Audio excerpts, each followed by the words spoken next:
प्रदेश सरकार के दूसरे कार्यकाल के 600 दिन पूरे होने पर मुख्यमंत्री मनोहर लाल ने पत्रकार सम्मेलन को किया संबोधित। कहा, कोरोना महामारी में चुनौतियों का सामना करते हुए प्रदेश हित में जारी रहे विकास कार्य। 31 जुलाई को घोषित किया जाएगा सीबीएसई और आईसीएसई बोर्ड का 12वीं कक्षा का परिणाम। 10वीं, 11वीं और 12वीं कक्षाओं के प्रदर्शन के आधार पर होगा मूल्यांकन।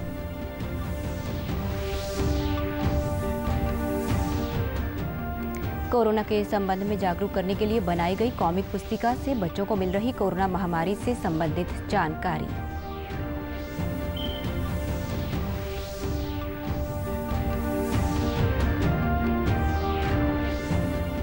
और भिवानी जिले के अर्जुन अवार्डी मुक्केबाज मनीष कौशिक टोक्यो ओलंपिक खेलों में भारत का प्रतिनिधित्व करने के लिए कर रहे हैं कड़ी मेहनत। स्वर्ण पदक की जताई उम्मीद। नमस्कार, मैं सारिका शर्मा। अब समाचार विस्तार से। प्रदेश सरकार के दूसरे कार्यकाल के 600 दिन पूरे होने पर मुख्यमंत्री मनोहर लाल ने पत्रकार सम्मेलन को संबोधित किया और अतुल्य हरियाणा नामक बुकलेट का विमोचन किया। इस अवसर पर मुख्यमंत्री ने 1100 करोड़ रुपए से अधिक के राहत पैकेज की घोषणा की।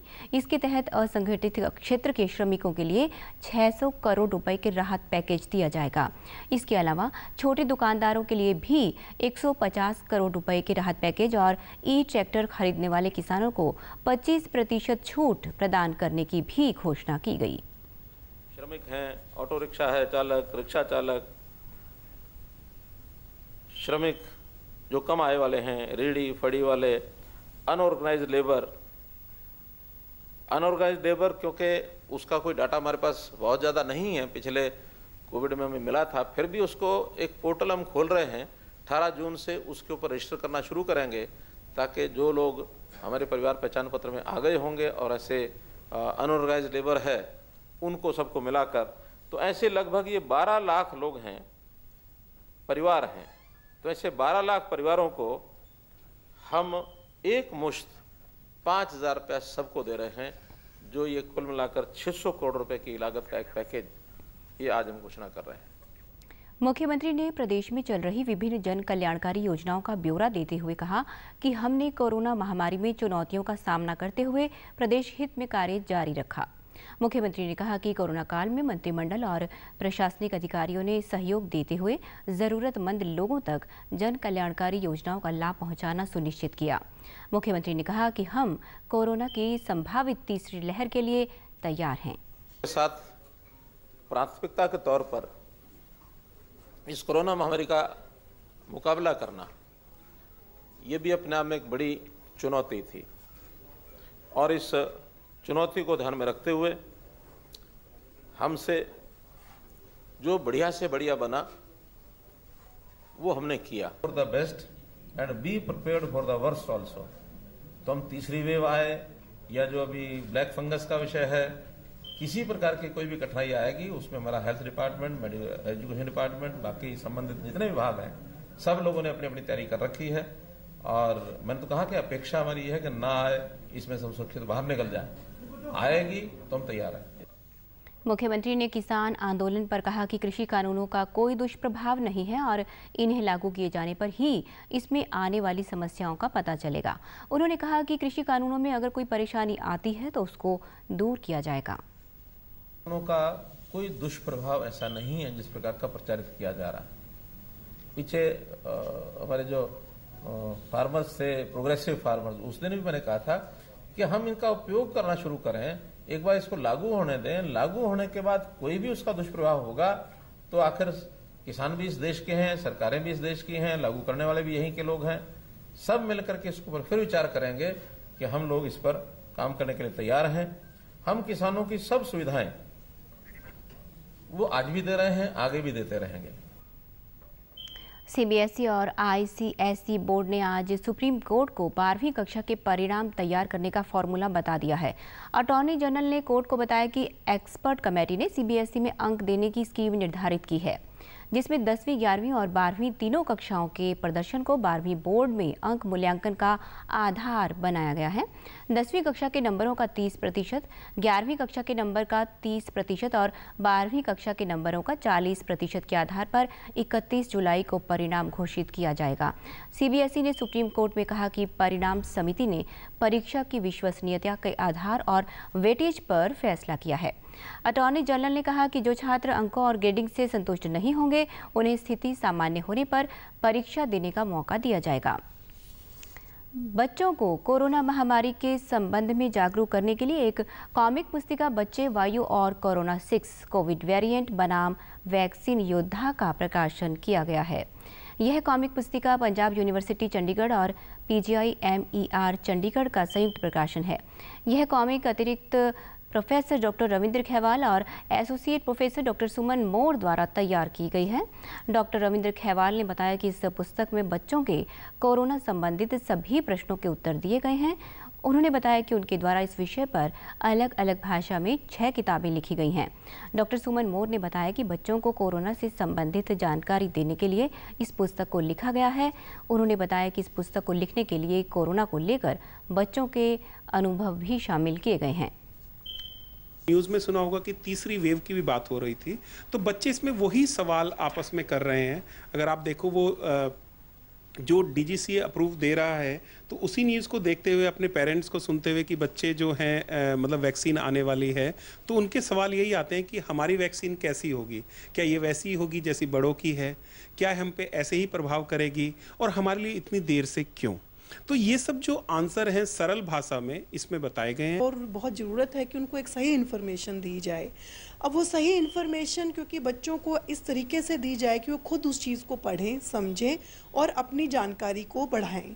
तो एक ध्यान में आया कि सबसे बढ़िया जो माध्यम है कि बच्चे कॉमिक बहुत अच्छे से पढ़ते हैं, तो वहाँ से फिर ये आइडिया एक माइंड में आया कि कॉमिक बनाई जाए।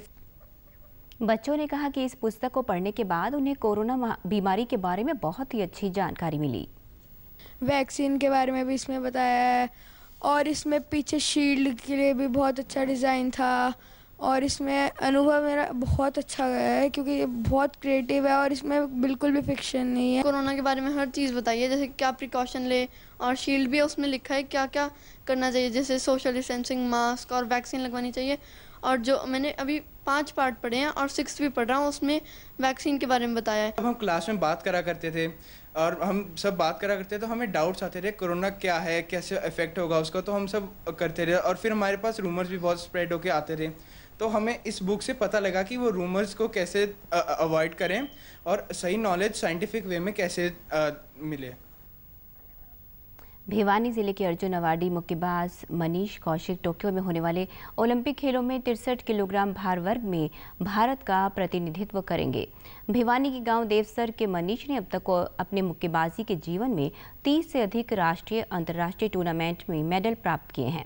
मनीष ने बताया कि वे इन दिनों दिल्ली में ओलंपिक की तैयारियों में जुड़े हैं और उन्होंने उम्मीद जताई कि वे टोक्यो ओलंपिक में अच्छा प्रदर्शन करेंगे।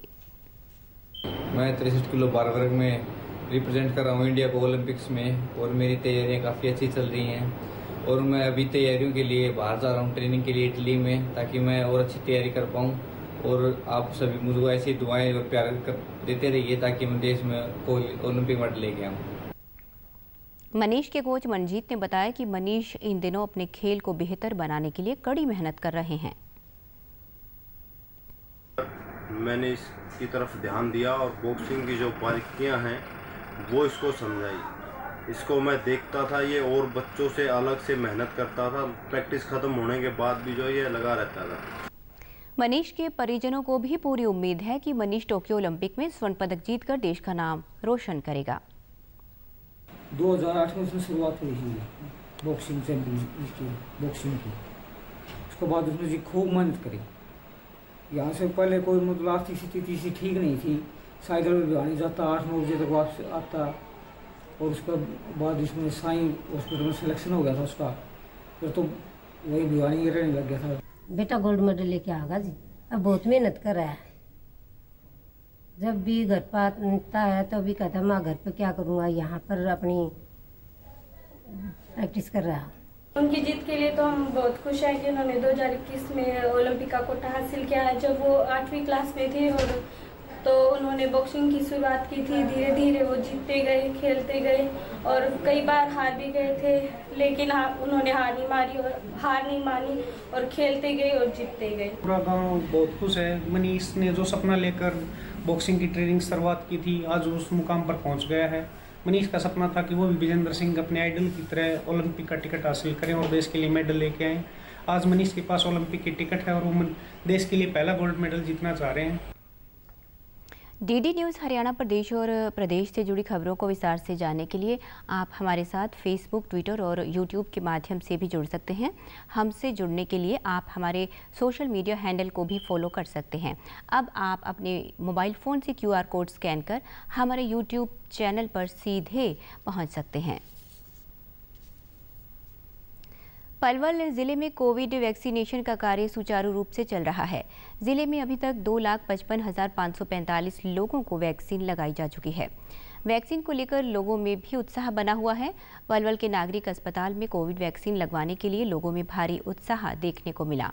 टीकाकरण नोडल अधिकारी ने बताया कि जिले के सभी स्वास्थ्य केंद्रों पर वैक्सीन लगाई जा रही है और लोगों को टीकाकरण के प्रति जागरूक किया जा रहा है।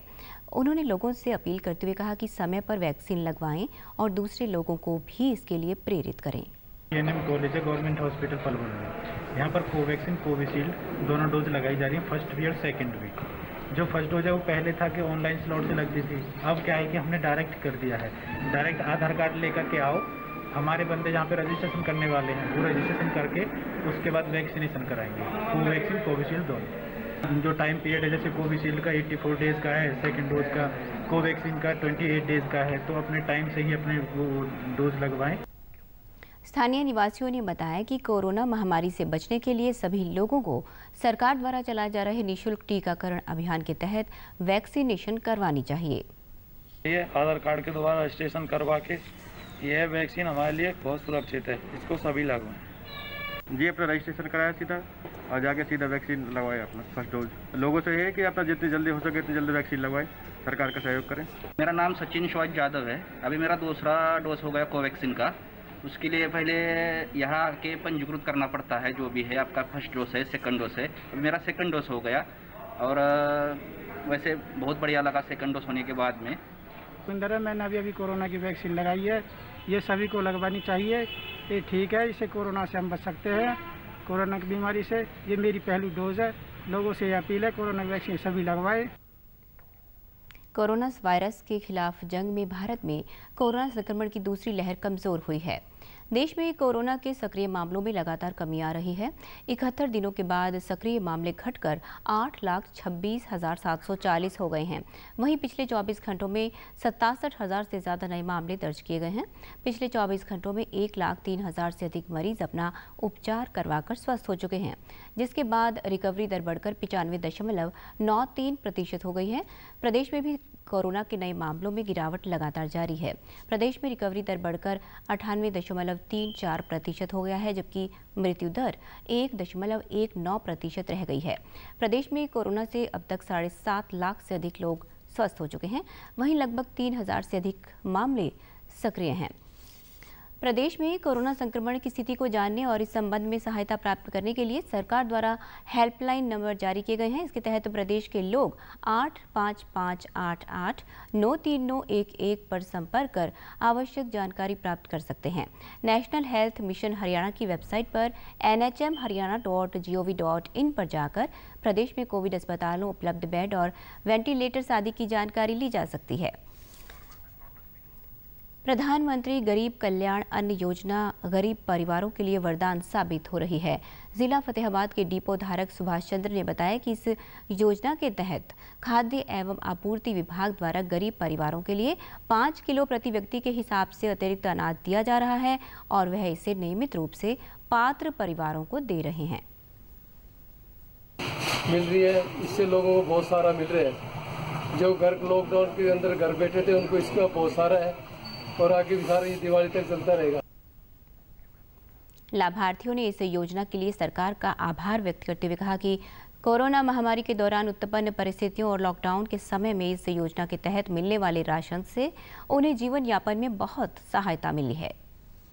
5 किलो अनाज फ्री में और 3 किलो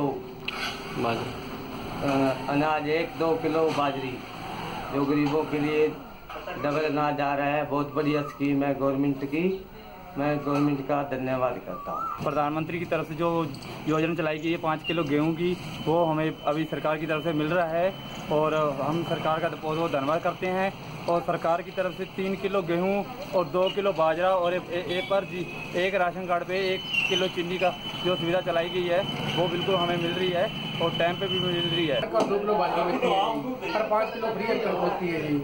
बहुत बढ़िया स्कीम है जी और सरकार से बहुत खुश हैं जी। योजना में जो भी कणक दी जा रही है, लोगों को कई परेशानी का सामना करना पड़ता था बिना काम के, और जब से कणक मिली है बहुत ही लोगों को सहायक और सुरक्षा मिल रही है। अंत में इस बुलेटिन के मुख्य समाचार एक बार फिर। प्रदेश सरकार के दूसरे कार्यकाल के 600 दिन पूरे होने पर मुख्यमंत्री मनोहर लाल ने पत्रकार सम्मेलन को किया संबोधित। कहा, कोरोना महामारी में चुनौतियों का सामना करते हुए प्रदेश हित में जारी रहे विकास कार्य। 31 जुलाई को घोषित किया जाएगा सीबीएसई और आईसीएसई बोर्ड का 12वीं कक्षा का परिणाम। 10वीं, 11वीं और 12वीं कक्षाओं के प्रदर्शन के आधार पर होगा मूल्यांकन।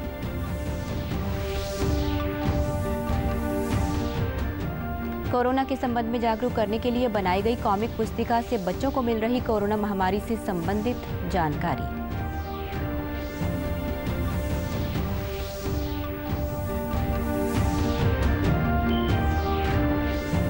और भिवानी जिले के अर्जुन अवार्डी मुक्केबाज मनीष कौशिक टोक्यो ओलंपिक खेलों में भारत का प्रतिनिधित्व करने के लिए कर रहे हैं कड़ी मेहनत। स्वर्ण पदक की जताई उम्मीद। सभी दर्शकों से अपील है कि आप जब भी घर से बाहर निकलें तब मास्क जरूर पहनें, 2 गज की दूरी बनाए रखें और एक नियमित अंतराल पर अपने हाथ धोते रहें। और अगर आप पात्र हैं तो टीकाकरण अवश्य करवाएं, तभी आप कोरोना महामारी से बच सकते हैं। आज के बुलेटिन में बस इतना ही। नमस्कार।